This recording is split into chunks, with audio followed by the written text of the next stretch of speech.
All right, thank you very much. First of all, it's been great 3.5 or 4 days for some of you. There have been plenty of announcements. So today's basically effort we want to do is, as you can see on the screen, the topic Unity Catalog, data sharing, and data mesh. Feels like a lot of buzzwords, right? So we're gonna look at each of those items. What we have seen with the customers that we have worked, like some of those really, okay, you can hear the session in the previous room. So really what they have tried to,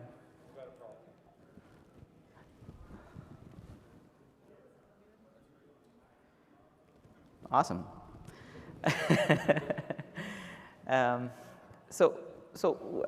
Taking a step back, just going fundamentally about building data mesh, data marketplace, and all of these words, what we have seen is quite a bit of projects. They really have not hit production yet. And when we try to look back, like the steps, the processes that they had in place, what we can do to improve that and really accelerate an enterprise journey to stand up a data mesh or launch their first data product into the data marketplace or build data apps in general. So we will talk about frameworks, the process, these pillars. Probably some of you may be seeing it for the first time, and some of us is pulled in from certain resources like McKinsey, ThoughtWorks. So all of these articles we have seen, and we've put together what we call as the best practice and best framework to even start building that data product, right? So with all this comes together, the solution is one thing. Just build a data mesh, right? Yeah, data mesh solves everything. But if you look at, there are 4 fundamental principles on which the data mesh needs to be built. And we'll pick each of those and tie it back to the pillars and the framework that we'll put in place today, right? So on a high level, all data meshes should have, number one, they have to be domain-oriented, so which means there has to be a certain bit of autonomy, but still have centralization support to get that autonomy. So we'll look into that as well. We want to launch your data as a product, right? That's second. And for those 2 things to happen, you really need to have a self-service infrastructure to stand up, right? Finally, tying it all together, if it is not governed, then it won't get approved from your security, right? So in general, in an enterprise landscape, that's how it looks like. And typically, this is what is the situation we run into, right? And you probably have heard yesterday's keynote as well, Ali mentioning about this. I think he stole it from my slides. But just to talk more about autonomy and centralization, who needs to do what? Is it my responsibility? No, you'll go to build a framework. No, I still want to have access to the data set, and you still have to manage the data governance. So we're going to unveil all of that and put it back together and how it looks like when you create a perfect data product, data app, right? So if I look at the autonomy, it's like kind of a yin and yang, right? You see that little logo out there. Autonomy means there is a lot of impact of shadow IT, right? I want to be self-service. Why are you telling me what is that infrastructure that I need to provision to get access to that data set and things like that, right? And centralization is a single point. You're slowing the whole organization down. You take 12 months to publish a data product? Are you kidding me, right? That's the kind of a conversation, and then often it becomes, oh, we don't want politics to get into all of this, right? Your friend, can you please do this for me? All right, quickly moving forward to the Lakehouse architecture, and probably you've seen this in many other sessions as well. There is source. You have to have an ingestion framework. There is transformation. There is query and processing. You serve that data out. But really, it boils down to what is the path to implementing a data mesh? Or what is the path to implementing a data product? Or what is the path to implementing a data marketplace? Well, today's discussion is how Unity Catalog will be the path to implementing a data strategy. If you look back, right, data product, data marketplace, data mesh, all ties back to a larger goal of having a right data strategy, right? That said, who is next? Well, centralized governance is a piece of it, right? Right at the center of it, where you are not required to create copies of your data and have a central place where you can have all of your data. You call it with different names, data lake, Delta Lake, data lakehouse. But really, it boils down at the end of the day, if you do not have that security and governance framework, irrespective of you were able to put that data product together and publish it out in some fashion, it just breaks down later, right? So let's look at certain building blocks, right? So let's go back. Let's put together and see how we can build this little house. So this is key. So we kind of understood there are three very, very important aspects while building, even before we talk about data mesh in an enterprise scale, right? Organization. So we'll look into it, like how an organization looks. I'm not going to give an MBA lesson on matrix org or hierarchical org, all of that. We're going to look at, from a data eyes, what it looks like as an organization and how it functions. We're going to talk about infrastructure. What are those key components? What are those frameworks? Who needs to develop that framework, right? So it's like, less of like, no, it's not your problem and stuff like that. Finally, we're going to put it all together with technology. So if you notice, technology comes a little at the late end of all of this. A lot of people tend to put technology in front of the solution or the process or the organization, right? So let's look at an organization.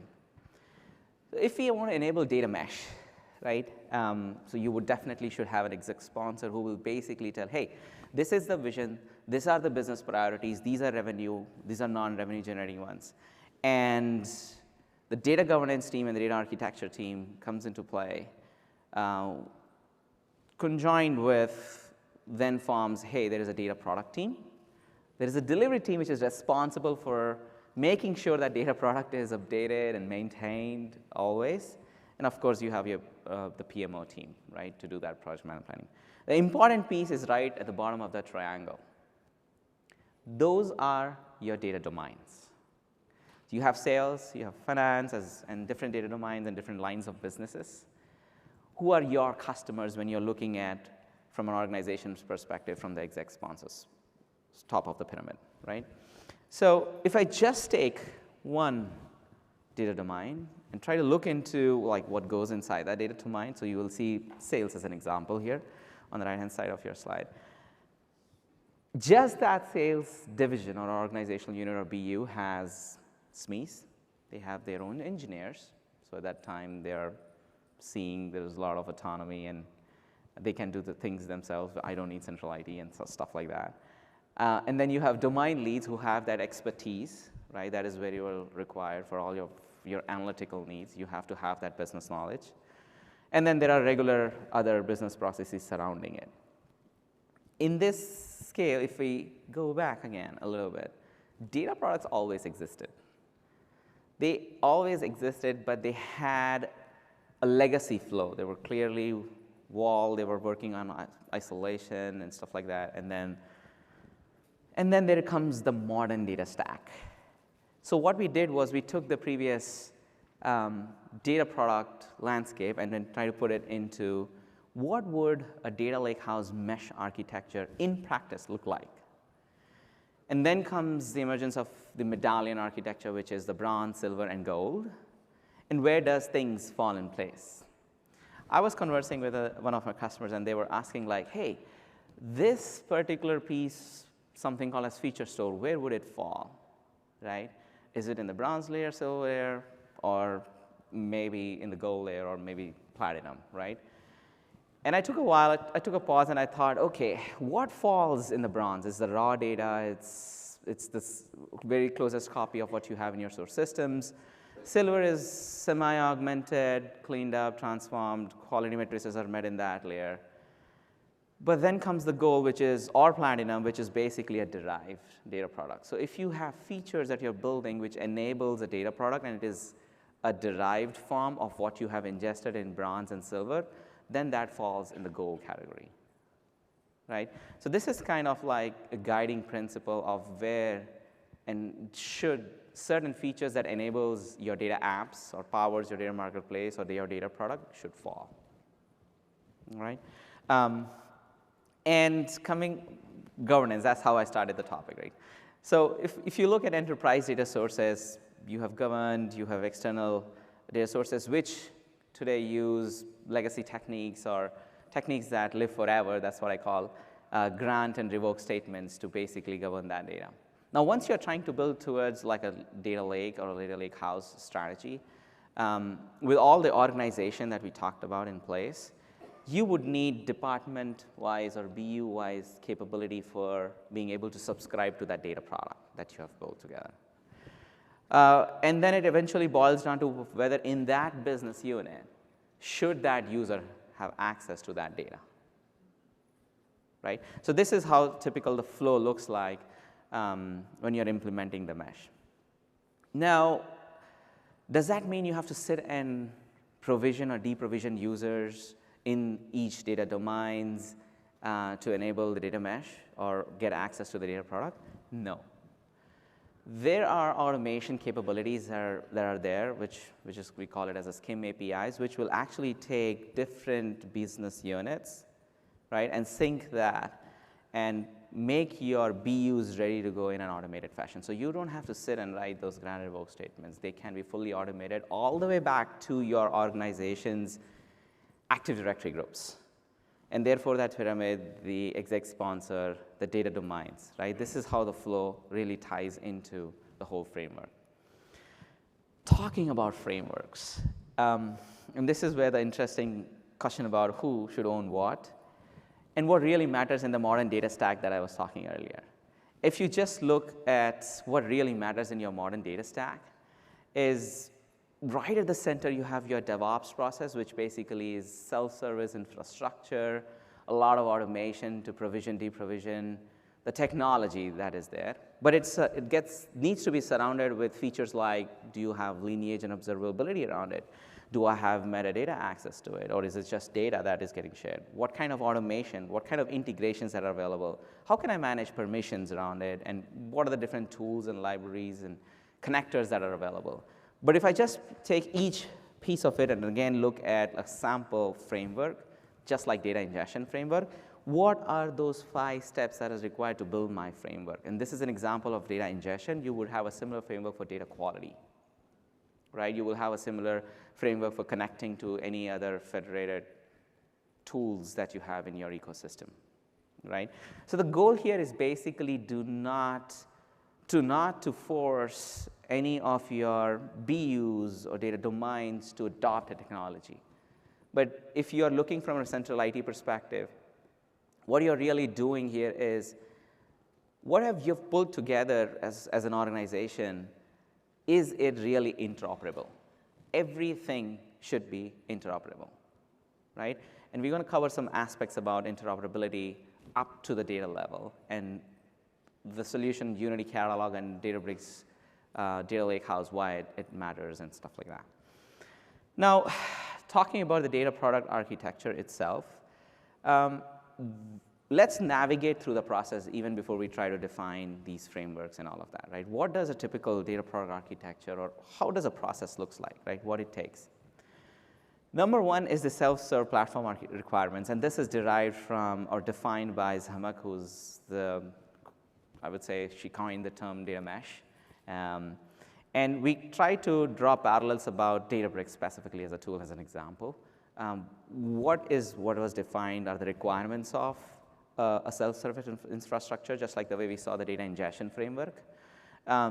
So for the infrastructure needs, what are those features that are available in a tool like Databricks that help you achieve that, right? Let's look at when you have an end product like a data product, right? If you see right at the front and center of a data product, it's not just data. It's your files, your tables, your notebooks, your analytical solutions, your models even for that matter. But right at the front and center of it, you will see something called as Unity Catalog, which is taking care of your federation needs, interoperability needs, and centralized place to have the governance in place, right?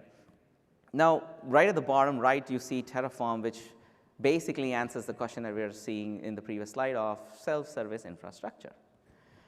Now I'm introducing something new there, which is called as Gradio. We wanted to do a demo, but I don't think we will have enough time today. But we're happy to show you a demo how Gradio as a Python tool can help you invoke that on-demand GUI, so that if you want your organization to go to a place to do data discovery of your product, you don't have to build an expensive intranet solution based on React or Node.js. Gone are those days. Gradio is a very simple tool to get you those accesses, and it's a Python-based GUI that you can spin up. And I will show another example how Gradio's reach has been really into the next generation, which is the theme of the conference, which is Generation AI or LLMs. How you can use the same interface to have governance, have the ability to spin up, the ability to search those data products and data apps using this tool, right? So please do not spend cycles on building a nice GUI to be able to just search and bring discoverability and all of that. Gradio just does it out of the box for you. Now, looking at just simple data mesh implementation itself, there are a couple of aspects of it. You have to have a data acquisition strategy. You should have a data model for that data product or data app that you're hosting. And then you should always know about the consumers. So Gradio was catering to one set of consumers who want to just search, do an enterprise search at that level, right, when you have something published. And I alluded about this a little bit, where how can I take any framework in place and extend it really and make it future-proof to the new things that are coming. So right at the top, you have seen really Gradio can be extended to build your own chatbot apps, right? So you do not have to build a complex React-based setup in your website.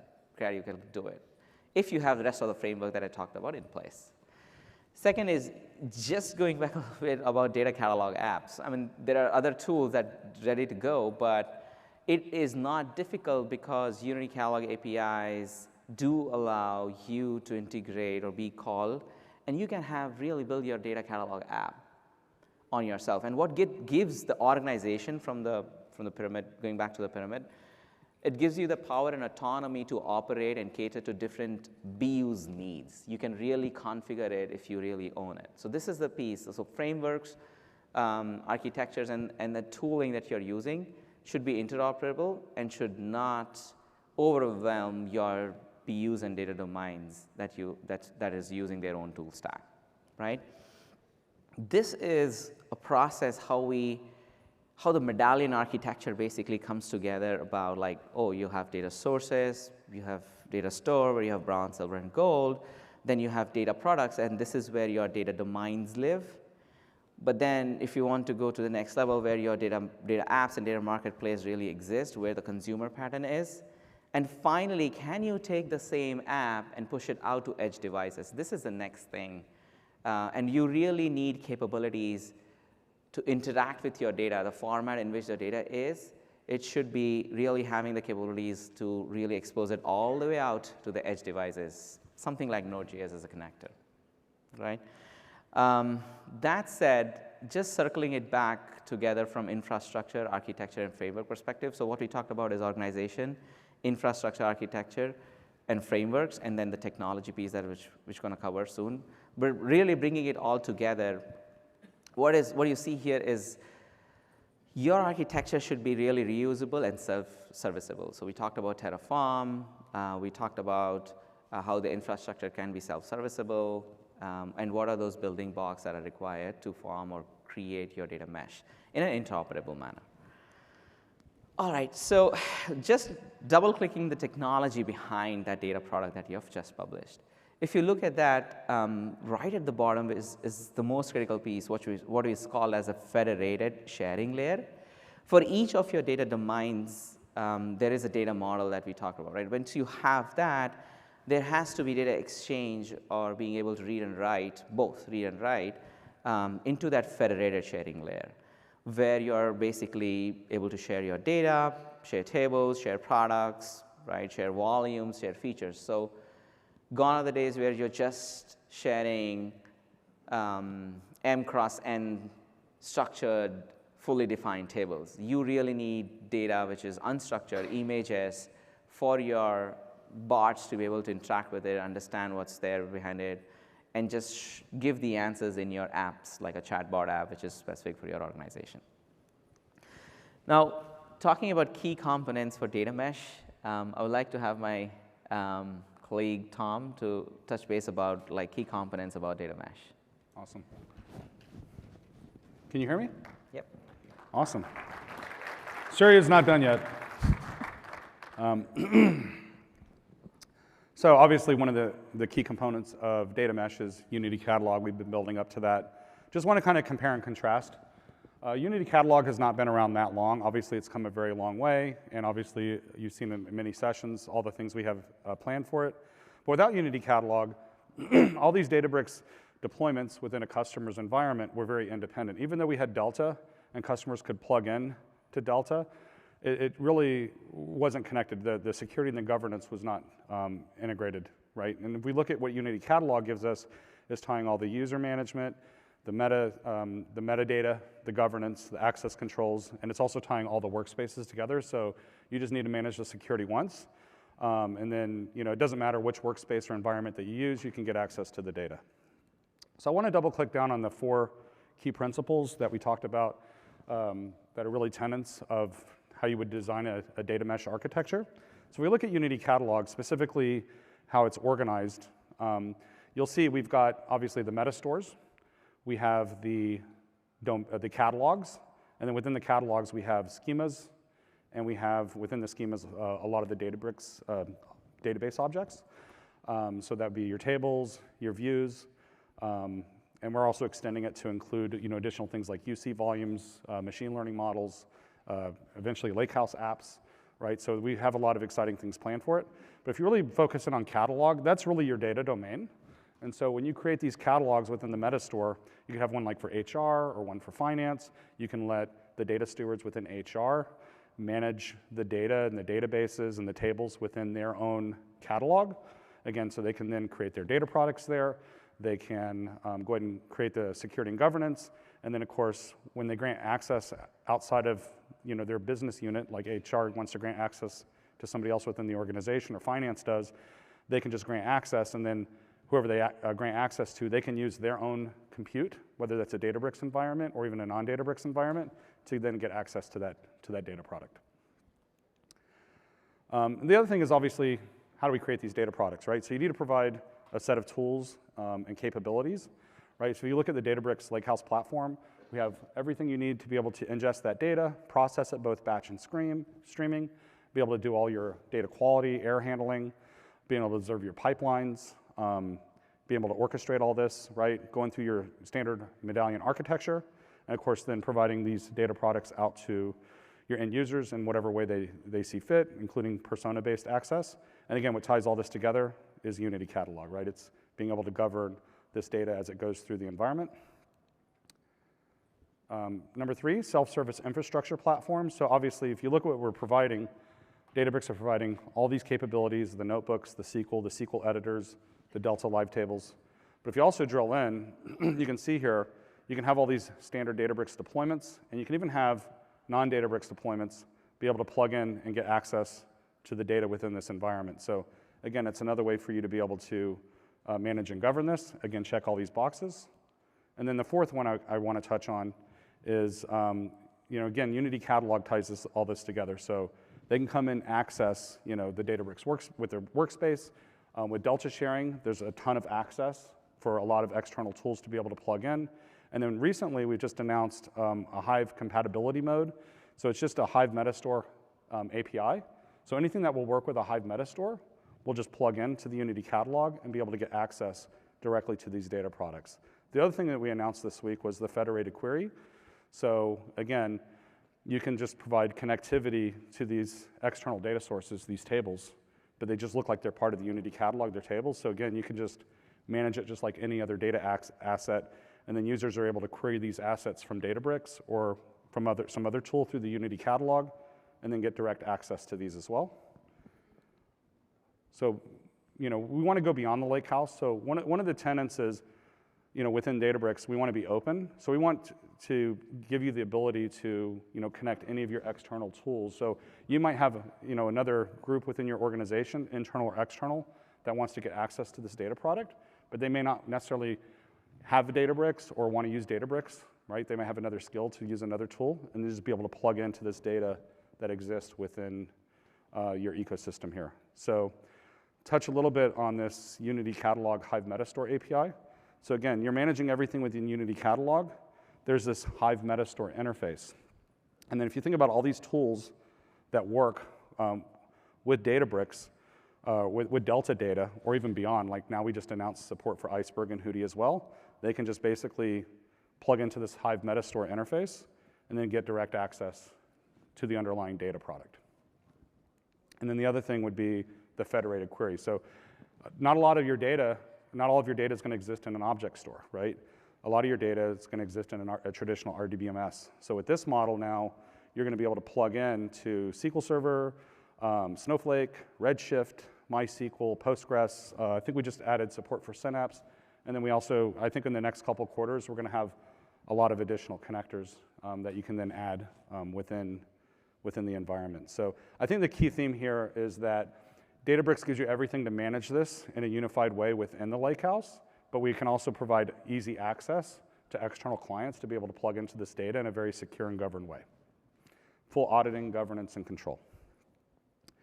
And this really ties together. If you look at the tenets of the data mesh here, it's really complementary. If you look at how Databricks was architected with the Lakehouse, with Unity Catalog, pretty much if you just go with almost a standard deployment, you're almost out of the box creating a data mesh architecture. And that's it. I'll give it back to you. Awesome. Thank you. So really, if you've seen, we talked about organization, infrastructure, technology, and frameworks. Within the technology, when you're enabling these data domains, they have to be interoperable between the centralized IT versus the shadow IT of data domains. Now, it's really possible only if you're able to unify different table storage formats, because the reality is each of these data domains have their own processes in place already, and good luck disrupting it, right? So what you really is ability to choose a format, you as a central IT for an example, where that format is really interoperable between different other formats that could be possibly available in your different data domains when you're enabling them. And this has to be key part of all the frameworks that you want to build together. It may be in infrastructure, maybe it is ingestion, data quality frameworks, and things like that. So really with Delta Lake, so we brought in interoperability between products, infrastructure as a services, security and governance with Unity Catalog.